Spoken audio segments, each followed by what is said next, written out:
Welcome to Caltech Buddy. Press right and solve faster. Let's go!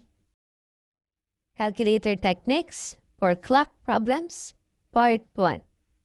Tara! Okay, so this is the start of our Caltech series para sa clock problem kasi there are many ways to solve clock problems. Maraming paraan, maraming formula, and also may Caltech. Pili na lang kayo ng preference nyo along the way. So this is just part 1. Now, we will start with the identification ng parts. So yung shorter hand, alam natin that is our hour hand. Yung longer hand, yan yung nagre-represent sa minute hand. So basic parts ng isang clock. Every time the minute hand moves, the hour hand also moves. So simultaneous nangyayari yun. So every time gagalaw yung minute hand, unti-unti gumagalaw din si hour hand. Now, lagyan natin sila ng relationship. Alam natin that every hour hand spaces is 5 minutes apart. Mula 12 hanggang 1, 5 minutes apart. 1 hanggang 2, 5 minutes apart, and so on and so forth.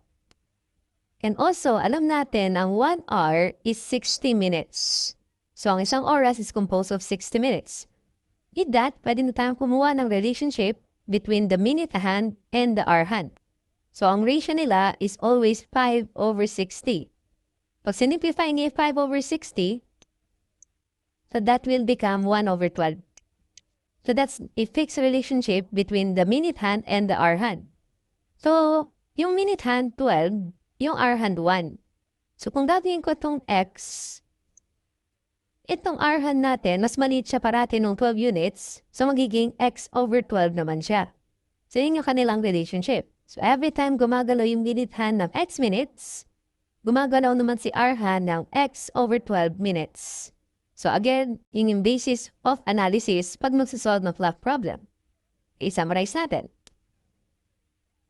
Pagpapalaw yung minute hand, gumanaw din si hour hand. Simultaneous nangyari yun. So, kung gagalaw si minute hand ng x, gagalaw naman si hour hand ng x/12. So, pwede na nating i-memorize yung formula na yon kasi that's a fixed relationship between the minute hand and the hour hand. So, this is x para sa minute hand. And then, x/12 naman para sa hour hand. So, formula na yon, sapat na yon to solve problems. Let's try. By the way, bago tayo mag-solve, dun naman tayo sa mga angles. So, kung titingnan natin, mula 12 hanggang 1, okay, that's 1 hour. Patiking na yung hour hand. 360 degrees is 1 revolution. And then sa clock, meron tayong 12 hours. So, lumalabas, if you divide 360 by 12, so ang ratio pala nila is 30. So, kada 1 hour spaces, 30 degrees. Dun sa ating clock problem. I mean, sa mga pinag-uusapan natin, so papalitan natin yung 12, gagawin natin 60 minutes. Lumalabas naman na kada 1 minute, 6 degrees. So, kada 1 minute of separation, 6 degrees. So, kung gagawin kong 5 minutes times 5, magiging 30 degrees yun. So, kada 5 minutes of separation, 30 degrees. Kung minute yung pinag-uusapan natin, no? So, 30 degrees to by instruction. This is also 30 degrees, and so on and so forth. So, through observation, you will see that mula 12 hanggang 3, that's 15 minutes apart, dun tayo makakagawa ng 90 degrees separation. So, every 15 minutes apart, 90 degrees. And then later on, pwede tayong tunuin ng opposite. So, ang opposite is 30 minutes apart. So, para magpagawa tayo ng 180 degrees. So, ito yung mga basis of analysis, pag angles naman kinag-uusapan. 5 minutes, 30 degrees. 1 minute, 6 degrees. 90 degrees is 15 minutes apart. 180 degrees, 30 minutes apart. Okay. Mag-solve tayo. How many minutes after 4 o'clock will the hands of the clock be together? So, the original time is 4 o'clock. Gusto nating malaman yung how many minutes para mag-together na yung hour hand sa minute hand. So, try to imagine, gumalaw yung minute hand, and as well, gumalaw yung hour hand. Dumating na sa point na together na sila. Something like this. And nag-together na sila. So, ilang minuto yun? So, magdadrawing tayo ng mga curve. isusupatin lang natin. So, yung number of minutes yung tinatanong. So, represent natin yun ng X. Tapos, alam natin na meron direct relationship yung minute hand sa hour hand. So, kung gumita yung minute hand yung X, yung hour hand natin, laging X over 12. So, fixed relationship talaga. Now, mula 12 hanggang 4, alam naman natin that's 20 minutes apart. So, 12 hanggang 4, that's defined as 20. And then, pwede na natin i-add lahat. So, parang pakuha yung X na to, gagawin mo, you get 20 plus X over 12. So, again, it is just one unknown, one equation. So, kayang-kaya. So, X equals sa 20 plus X over 12. Shift solve, makakuha na natin yung minutes. So, the number of minutes na magiging together sila is 21.818 minutes. That's it. Now, this is Caltech Buddy. Tuturuan ko kayo ng shortcut. Okay, later on, may mga calcitech din naman tayo.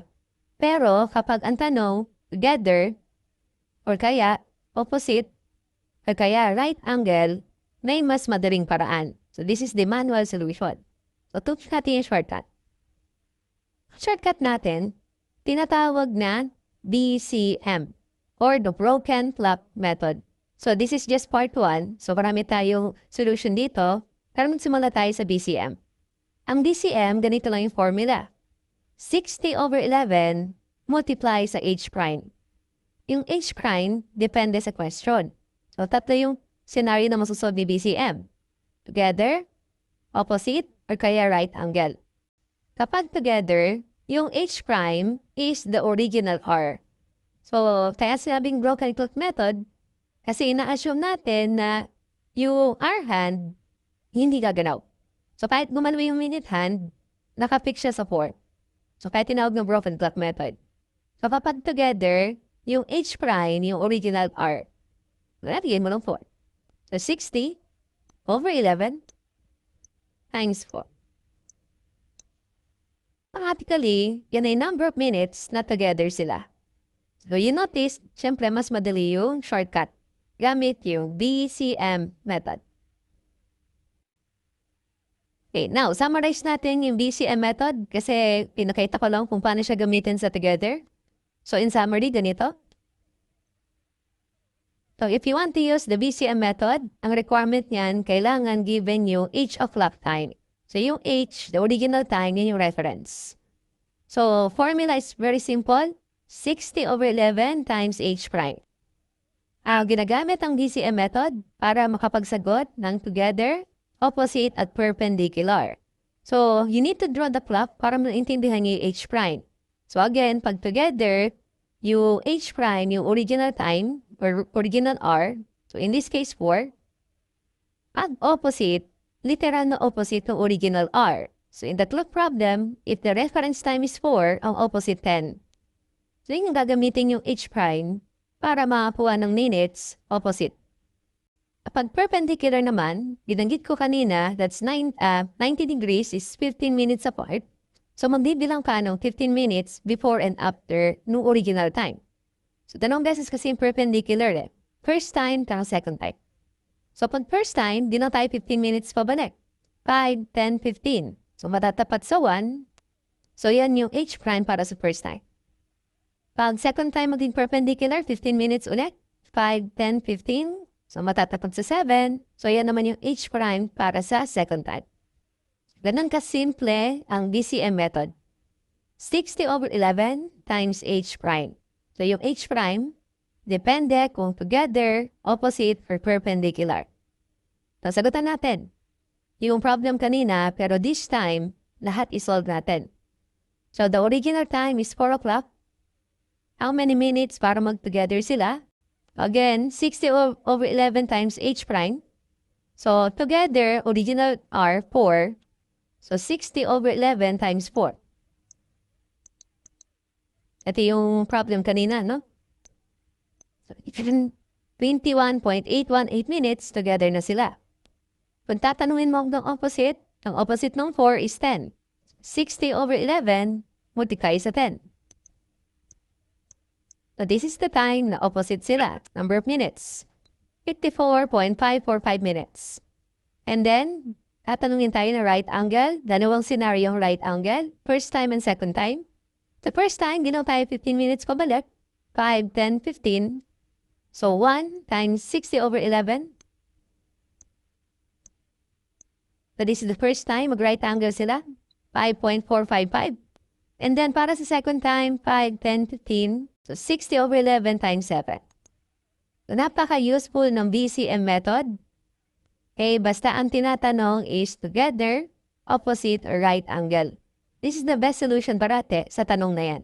Together, opposite, right angle. 60 over 11 times h. Ito yung scenario para lang magkaroon tayo ng mastery. So this time, the original R is 8 o'clock. So ganun pa rin naman yung tinatanong. Together, opposite, right angle.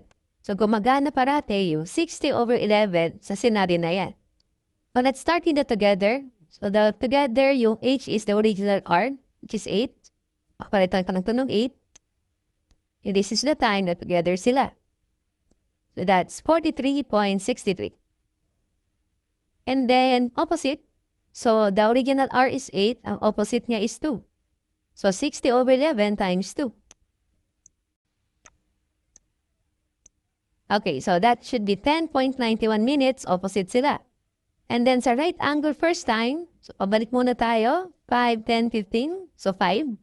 So 60 over 11 times 5. So this is the first time mag-right angle sila, 27.27 minutes.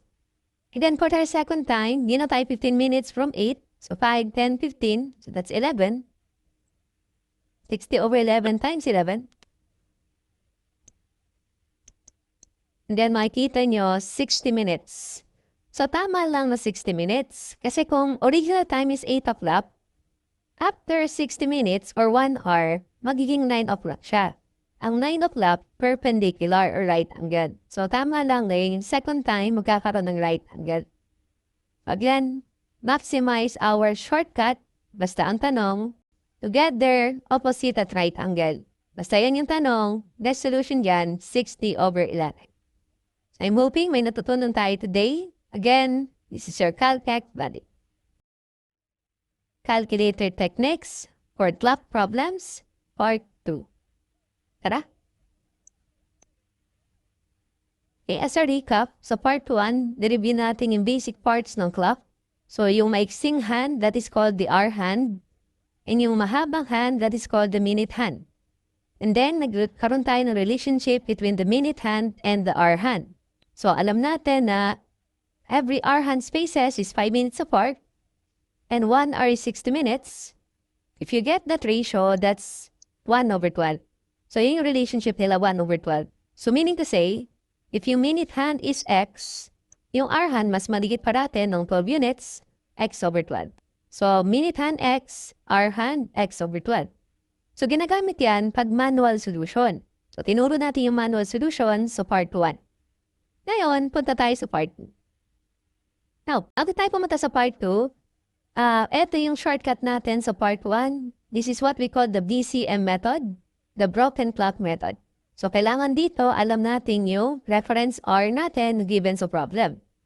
So, ang shortcut sa BCM is 60 over 11 multiply sa h prime. Kaso yung BCM kasi is quite limited.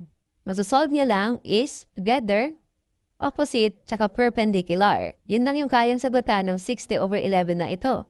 So, ang gagawin natin h prime is our reference time. So, pag together, the original r is our h prime pag together. Pag opposite, yung directly opposite of our original r. So, this is 4 and direct opposite is 10. Yung h prime pag opposite. Perpendicular, 15 minutes. Pabalik. So, 5, 10, 15. So, ito yung first time. And then, second time, 5, 10, 15. This is the second time. So, na-discuss natin yan sa part 1, the BCM method. Now, again, ang limitation ni BCM, only good for together, opposite, as perpendicular. Pag hindi na ganyan yung scenario, mahirapan na tayo sa BCM method. So, at least natin yung BCM method, gawin natin siyang UFC. Ultimate Formula for Clock. Okay, so i-adjust lang natin. I will show the derivation, pero in the end, memorize na lang yung final formula.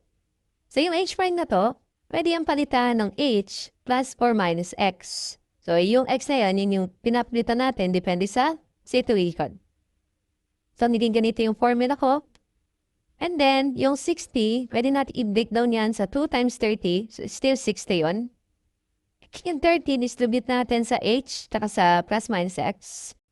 So, dinistribute lang. And then, itong 30x na yan, that's the representation of an angle. So, in the end, ito na yung main formula natin, or UFC. Ultimate formula for clock. So, 2 over 11 multiply sa quantity 30h plus or minus the angle. Explain na lang natin yung angle ha, kasi yung h is just the r. No, yung 30h, that's the initial theta, pero huwag yun na isipin masyado yun. This 30h na lang. And yung sign convention dito, plus or minus siya. So, plus, pag yung minute hand is ahead of the hour hand. So, nauna yung minute hand.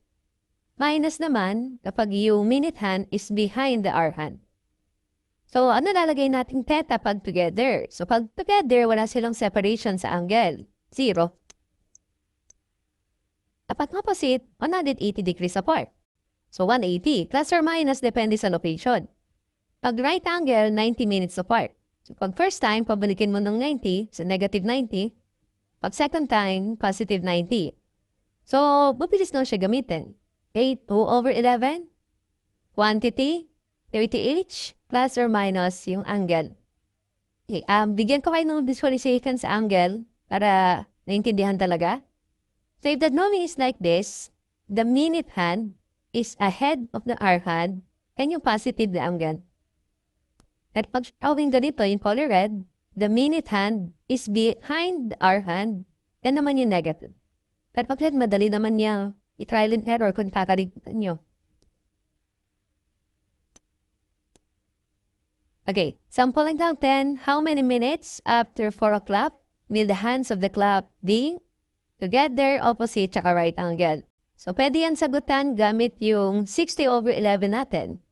Pero pakita ko lang yung solution gamit yung UFC. 2 over 11, quantity 30h plus or minus yung angle. So, again, pag together, yung angle must be 0. So, 2 over 11,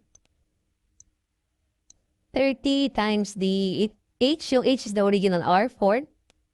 Add together, ang angle 0. Technically, this is the minutes na together sila. 21.818 minutes. Ang opposite naman, 180. So, yung minute hand is ahead of the hour hand dito, so positive 180. So, edit nyo lang yung angle, 180. So, magiging opposite na to. So, ang opposite is 54.55 minutes.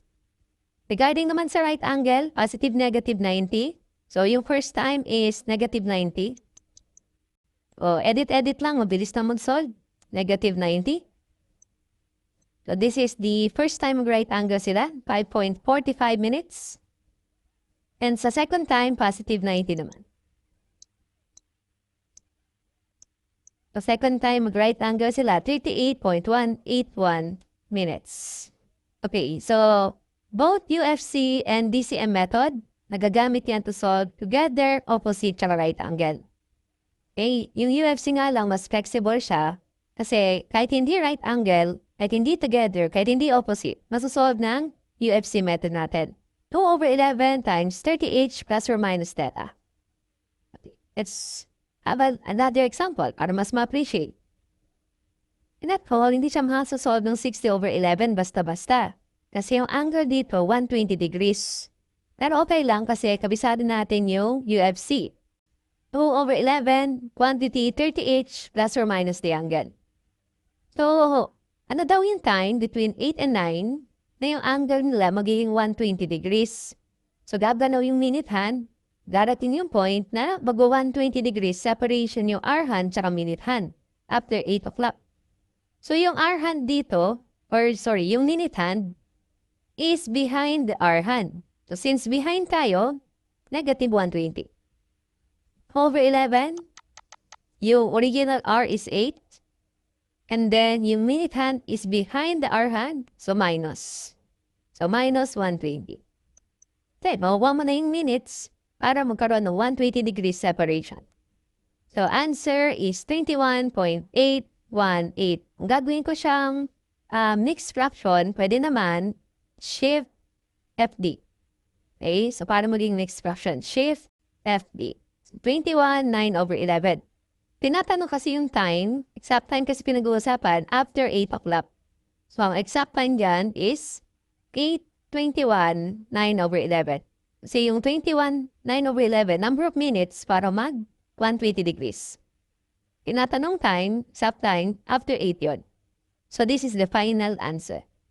So, walang problema kung magkakamali kayo dito. Kunyari, nalagay nyo dito, positive 120. Nakikita niyo yung oras, lagpas 60 minutes. Di naman pwedeng lagpas 60 minutes kasi nga, a time between 8 and 9. Di pwedeng magpas na isang oras. So, di kayo magkakamali sa sign convention. Minus talaga. Hey, you can think logically regarding sa positive, negative na yan. So, I'm hoping marami tayong natutunan. Again, this is part 2 of our clock problem. This is your Caltech buddy. Calculator techniques for clock problems, part 3. Tara! Okay, as a recap, reviewin natin yung basic parts ng clock. So again, yung maiksing hand is our hand. Yung longer, that's our minute hand. Alam natin that every time gumalaw yung minute hand, gumagalaw din si hour hand. So there's a fixed relationship between them. So, by logic, every hour hand spaces that's 5 minutes apart, and kada 1 hour is 60 minutes apart. Okay, or 60 minutes yung interval. So if you get the ratio ng 5/60, lalabas yung 1/12. Yan din yung relationship ng minute hand sa hour hand. So kung sakaling yung minute gumanaw ng x minutes, yung hour hand naman laging x/12. So yun yung fixed relationship nila. So x para sa minute hand, x/12 para sa hour hand. Pero hindi natin gagawin yan kasi nga that's for manual solution. Gagamit tayo ng mga Caltech. In the previous 2 videos, tinuruan ko na kayo ng shortcut sa pagsusolve. So, review natin yung dalawang shortcut na yon. Una, yung DCM method or the broken clock method. Ang solution dyan, 60/11 times h prime. So, yun yung shortcut natin, no? Pag DCM method. Kaso yung DCM, gumagana lang talaga yan para sa together, opposite at perpendicular. So, very good kung ito yung tanong, 60/11 ka na lang. Yung second technique natin, tinawag nating UFC, Ultimate Formula for Clock. Ang formula natin doon, 2/11, quantity 30H, plus or minus the angle. So, this is much flexible kaysa sa BCM, kasi kahit hindi together, opposite, perpendicular, masasolve nito. So, kaya siya ultimate. Now, punta naman tayo sa Caltech. Ito, Caltech talaga siya. Move 3-2. So, tamang input lang ng data sa Move 3-2 para makakuha ng sagot. So, ang ilalagay natin dyan, depende sa gusto nating resulta. Kung ang gusto natin minutes, ang lalabas ng sagot, minutes ang ilalagay dun sa first column. Okay? So, pag pinindot kasi yung Mode 3-2, you create 2 columns. Kung minutes yung gusto mong sagot, ilagay natin dito minutes, corresponding angle. So, 0 minute, lagi siyang negative 30H. So, fix yan ha, kasi kada 1 hour, 30 degrees eh. So, negative kasi yung minute hand is behind the hour hand, kaya negative. And then, after 60 minutes, so 1 hour, after 1 hour, magiging negative 30H plus 330. So, fixed formula na yan regarding sa Mode 3-2. Pipindutin na lang. Then, you may press C8. At to get the number of minutes, depende sa tanong, pag sinabing together, yung theta na lalagay niya 0, tapos x hat. Para mapindot yung x hat, up sa H4. So, ito na yung solution natin sa number of minutes. So, together, 0 x hat. It is 180 degrees apart. So, 180 degrees x hat. Positive, negative, depende sa location. Pag right angle, 90 degrees apart. So, positive, negative, 90 degrees x hat. So, negative 90 first time mag-right angle, positive 90 second time. So, yung positive negative na yan, pwede nyo namang i-trial and error yan kung sakali. Pero, mas maganda kung naiintindihan yung sign convention. So, tulad dun sa part 2 natin, yung positive, mangyayari yon pag yung minute hand is ahead of the hour hand. Yung negative naman, minute hand is behind the hour hand. So, yung minute hand is ahead sa hour hand, positive 180. Kung behind naman yung minute hand, sa hour hand, negative 180. Pero ako, hindi ko na masyado pinapansin. Again, pag nagkamali kayo ng sign convention sa 180, lalagpas ng 60. 60 minutes. Hindi naman pwedeng magpas ng 60 minutes. So, kung nagkamali kayo, palitan nyo lang yung sign. Okay, let's have an example. Mas madali yung mode 3-2 pag na-practice. So, how many minutes after 4 o'clock will the hands of the clock be together? And then, opposite and then right angle. So, sa totoo lang, pwede gamitan ng 60/11 na solution. Pwede rin naman yung 2/11 alternative. Pwede rin naman yung mode 3-2. So, mode 3 tayo this time kasi this is part 3. So, lagay natin yung data natin correctly. So, laging 0/60. And then, yung angle, laging negative 30 times yung original R4. Negative 30 times 4 plus 330. So, laging ganito yung input. 0/60. Negative 30 times 4. Negative 30 times 4 plus 330. Pag na-input nyo na ng tama yung mga data, press CA. Then, ususunod na natin isa-isa yan. So, kapag together, 0x hat. So, x hat kasi minutes yung nawawala. So, 0, para mapinapas yung x hat, it's ups. Napin yung regression, 8. Napin yung x hat, 4. So, 0x hat. So, rinabas, together sila after 21.818 minutes. At opposite, palitan yung angle gawing 180. Positive or negative, depende sa scenario. So, since you are, a minute hand is ahead, so positive 180 PDN, and then equal sign. Ito naman yung opposite sila. 54.545 minutes. Again, kung magkakamali kayo dito, nga rin nilagay niyo negative 180, negative yung sagot. Di naman pwedeng negative minutes, no? So, di talaga kayo magkamali. 54.545. That's the number of minutes para opposite. So, paano pag right angle? So, gawin niyo lang positive negative 90. So, magsimula tayo sa first time mag-right angle, negative 90. 5.45 minutes, first time yun. And then the second time, positive 90 naman. At yung second time mag-right angle, 38.181 minutes. So, padali lang gamitin yung mode dito, basta maalala niya yung input sa calculate. Okay? Okay. Now, adjust natin yung caltech natin. So, kung ang gusto niyong answer sa x hat is minutes. So, minutes kasi yung x hat natin. Pwede rin yan palitin in terms of hours. So, paano pag gusto ko exactly time? Eh, kung time yung gagamitin nating answer or basis, hindi 0 at 60 yung ilalagay sa first column. So, na-adjust yung caltech depende sa gustong sagot. So, for example, ang gusto kong sagot is exact time. So, oras ang ilagay nyo sa first column. So, lalagay nyo dito, H, yung original R, tapos H plus 1, para naman dun sa second column. Okay? So, eto, time naman yung lalabas sa sagot dito. Same pa rin yung input. So, 0x hat para sa together. Answer minus 180 para sa opposite. Positive negative 90 para sa right angle. So, ganun pa din. Since oras yung pinag-uusapan natin dito, pipindutin natin ito mamaya, yung degree, minutes, seconds, para makita niyo yung exact time. Pero again, ang kinalitan lang yung first column, pero yung input almost the same. Okay, so applyin natin sa actual problem. So, what is the time after 8 o'clock? Will the hands of the clock be together opposite right angle? So, tinatanong, exact time. Hindi yung number of minutes, no? Exact time. So, mode 3-2. Ilagay natin yung correct data natin. So, lalagay natin is 8. Tapos 8 plus 1. And then negative 30 times 8.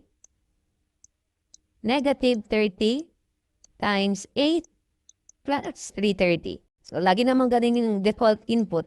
So, 8 plus 1, negative 30 times 8, negative 30 times 8 plus 330. And then CA. Tapos makapag-solve na tayo ng mga different scenario. So, together, 0x hat. So, 0, apps, hanapin yung regression, hanapin yung 4. So, this is the answer. 8.72. Pero since gusto kong ma-exact time, kasama yung minutes at seconds, pipindutin natin to. At ang exact time. 43 minutes, 38 seconds. So, para exact time talaga. So, kapag time pinag-uusapan, ito yung input. So, that's the time together na sila. That's it. So, pagpalitan ko lang to ng 180. And then, lumagpas tayo sa 9. So, dapat hindi lalagpas sa 9. So, negative 180 yan. So, para hindi lumagpas ng 9. So, negative siya kasi our minute hand is behind the hour hand. Negative talaga. So, lalabas is 8. Tapos, 10 minutes, 55 seconds. Okay, so pipindutin nyo lang talaga to kasi exact time. Doon tayo sa right angle. Ang right angle first time is negative 90. And then, pindutin natin to. So, this is the first time. 27.16. And then, sa second time, positive 90. So, this is the second time, 9. So, tama lang. Kasi if the original time is 8, ang second time, magiging right angle siya, 90M. So, tama lang na 9 yung sagot. So, that's it. I'm hoping may natutunan tayo regarding dito sa mode 3-2.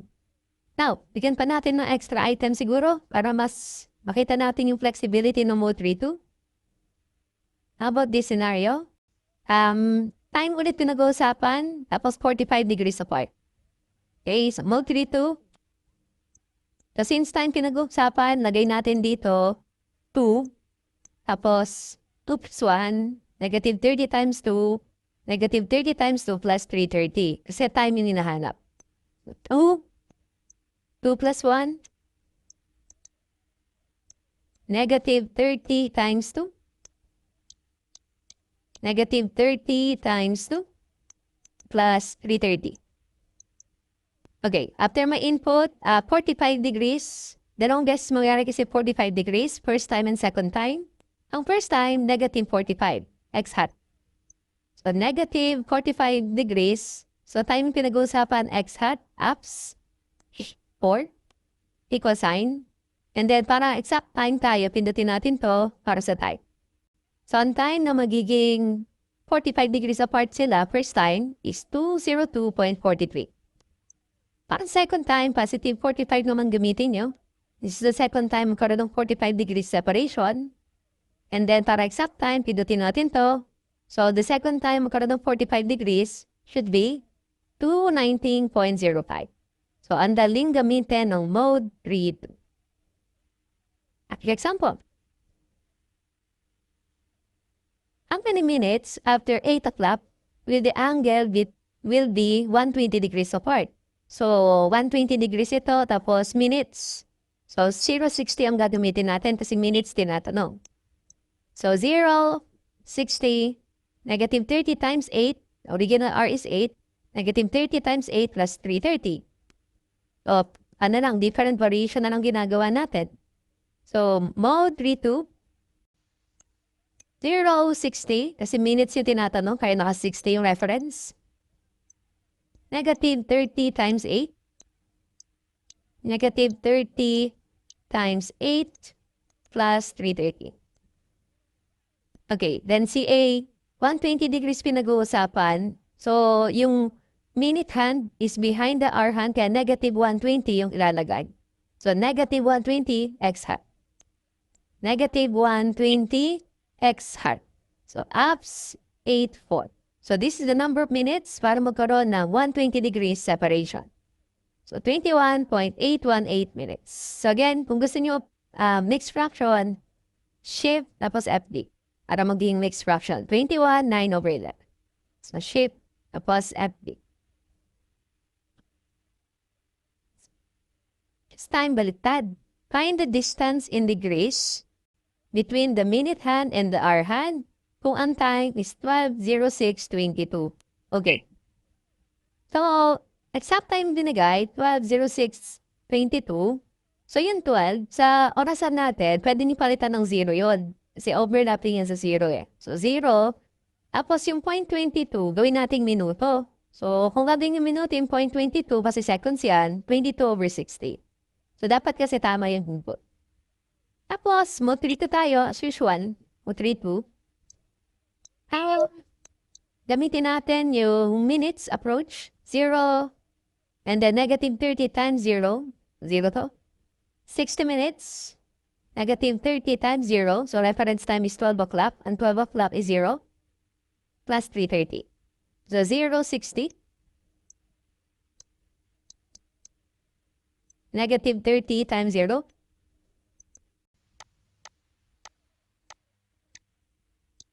Negative 30 times 0 plus 3:30. Okay, then CA. This time, angle yung nawawala, kaya naka-Y hat tayo. So, binigay naman yung minutes, 6 plus 22/60. So, dapat tama yung input nyo, ha? 6 plus 22/60, that's the minutes. Nawala yung angle, kaya Y hat. So, 6 plus 22/60. And then, para ma-activate yung Y hat, regression, nasanapin yung Y hat. So, since Y hat yung ginamit natin, angle yung masasolve. So, yung angle between the hour hand and minute hand should be 35.01 degrees. So, yun yung sagot. So, this time, Y hat tayo kasi nga, angle yung nawawala. So, I'm hoping marami tayong natutunan. This is part 3 ng ating solution for clock problem. Okay, again, this is your Caltech buddy. Calculator techniques for clock problems, part 4. Tara! Okay, so part 4, adjust natin yung UFC method natin, the ultimate formula for clock, para makuha nating sagot, automatically angles. So, ganito gagawin natin. So, this is the original formula ng UFC. Minutes is equivalent sa 2/11, quantity 30H, plus or minus the angle. So, ang gagawin ko lang, yung 11, itataas ko sa minutes, yung 2 ibababa. Cross multiplication lang. Tapos, yung 11/2m nilipat sa kabilang side, kaya naging negative. Tapos yung angle nilipat sa kabilang side, so naging angle dito. And then yung 11/2, if you press it sa calculator, tapos gagawin nating decimal, that's 5.5. So, pinakita ko na yung derivation ng formula, pero basically, ito na yung bagong formula natin. So, angle is absolute value ng 30H minus 5.5m. Yung angle nyo, mas malaki sa 180, kasi ang gusto nating sagot is less than 180, subtract nyo ng parate sa 360. So, that's our new and updated formula. Pwede nyo yan gamitin every time you want to solve clock problem. So, pwedeng 2/11 times 30H plus angle, minutes yung sagot doon. Pwede rin naman to, 30H minus 5.5m, angle naman yung sagot dito. So, technically, they're just the same formula na in-adjust lang. Sometimes, mas madali gamitin to. Pwede nito. Okay. Let me show you paano siya gamitin. Ano yung angle between 3 and 20? So, 3 hours, 20 minutes. So, ang daling gamitin ng technique natin. So, yung hours is 3, yung minutes 20. So, diretso lang. Yung absolute value, minsan di ko niya siya pinipindot kasi para parating positive. Pero kung gusto niyo i-disregard yung absolute, okay lang naman. Siya, absolute ito. Absolute 30 times 3 minus 5.5 times the minutes 20. So, madali talaga yung formula na to pag na-practice niyo rin. So, lilabas 20 degrees apart yung 3, 20. So, 3 hours, 20 minutes, that's 20 degrees. So, di ba mas madali siya? Okay, try again. Find the distance in degrees between the minute hand and the hour hand. So, ito, difficult to kapag hindi natin si-shortcutin. So, this is the working formula natin kasi angle yung nawawala. So, again, yung 1206.22, yung 12, ang representation niya sa clock problem is 0. And then, yung 6.22, kasi yung 22 seconds, gawin nating minutes. So, 22 over 60 siya. Idadagdag sa 6 minutes. So, kung kabisado niyo yung shortcut natin, the formula na ito, madaling sagutan. 30? A. Ilagyan ko ng absolute value para positive yung sagot. 30 times 0 minus 5.5. Then yung minutes is 6 plus 22 over 60. Equal sign. So, yung angle separation ng hour hand and minute hand sa ganitong oras is 35 degrees. That's it. Now, kung sakali na hindi nyo ginawang 0 to, hindi nyo ginawang 0, no? 12 yung ginamit nyo. Okay lang. Okay, kunyari 12 ang nilagay natin dito. Equal sign. Ang makuha niyang angle of separation nila, 324 degrees. Kung anong 324 degrees sa choices, ibig sabihin yung acute angle yung tinatanong. So, isubtract niyo lang sa 360. O 360 minus yung nakuha niyong angle, yun pa rin naman nilalabos sa sagot. So, kahit tuwan pang nilagay niyo dyan, okay lang. Pero mas maganda kung 0 para acute angle yung lalabas dito. Okay? Now, this is also applicable sa ibang angle. So, dito ang nangyari, 120 degrees yung given. Tapos, ang tinatanong, yung minutes, itong x na to. Okay, yung x na to yung tinatanong. So, ang gagawin natin, ito yung papalitan natin ng m, kasi variable ito. Tapos yung angle, 120. So, 120. Eh, kahit dito ka absolute, okay lang naman yun. So, 30 times 8. Minus 5.5. Then, yung minutes nga nawawala, x. Shift, solve. Kuha natin number of minutes, 21.818 minutes. So, maiksi lang yung formula na to, no? Mas maiksi siya kumpara dun sa ibang formula. Pero again, same lang naman yung sagot. Kahit anong formula gamitin. Okay, last. Try natin siya gamitin dito. The original time is 4 o'clock. How many minutes para maging together, opposite, tsaka right angle tayo? So, pwede gamitan ng DCM, broken clock method, 60 over 11. Pwede gamitan ng UFC, the ultimate formula for clock. Pwede rin gamitan ng mode 3-2. So, lahat ng yun gumagana sa problem na to. Pero, this is part 4, gamitin natin yung formula na to. Again, tinanggal ko lang yung absolute dito para hindi mag-math error mamaya. So, direct sub lang naman yan. So, kung together, lalagyan yung angle 0. Lalagyan yung R, 4. Ito yung original time, 4 hours, 4 o'clock. Yung minutes yung nawawala. Shift solve nyo lang yan. So, createan ko ito, going to 0. And then ito, 4. Shift solve, makuha na natin yung minutes para mag-together. So, shift solve. So, together is 21.818 minutes. Para sa opposite naman, papalitan niyo yung angle, gagawin niyo positive or negative 180.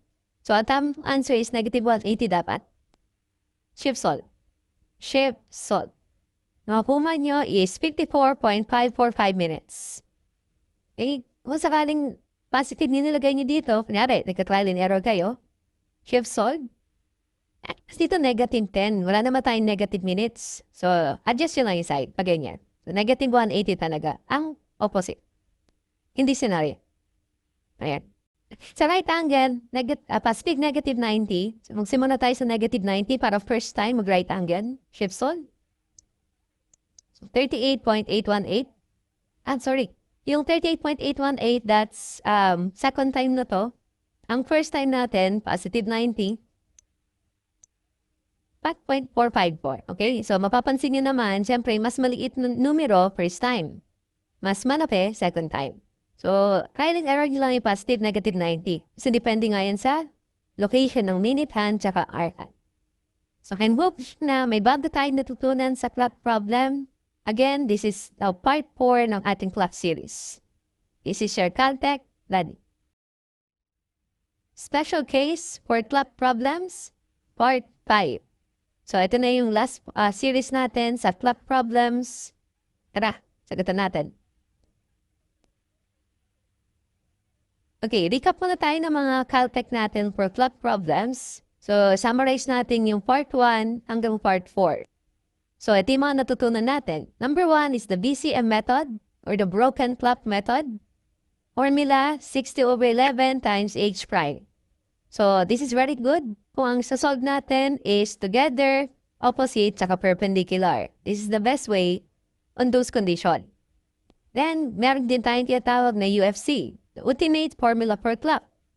So, that's 2/11, quantity 30h plus or minus the angle. So, yung positive-negative sign depende sa location ng minute hand saka hour hand. So, that's the ultimate.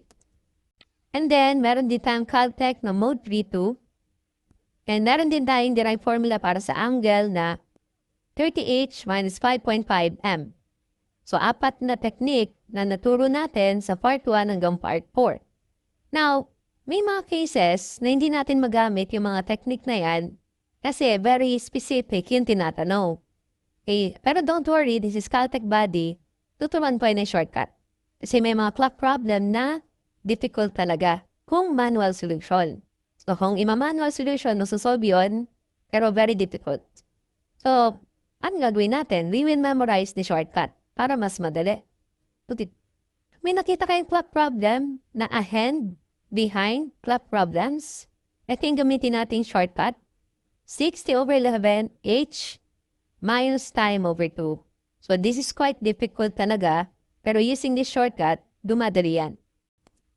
Ito na problem sa clock na difficult is yung binabisect yung angle, the clock angle bisector. So, pag nakakita kayo ng ganyang scenario sa clock, tandaan yung formula na ito. 120b minus 60h over 13. So, yan naman yung formula. Okay, let's start.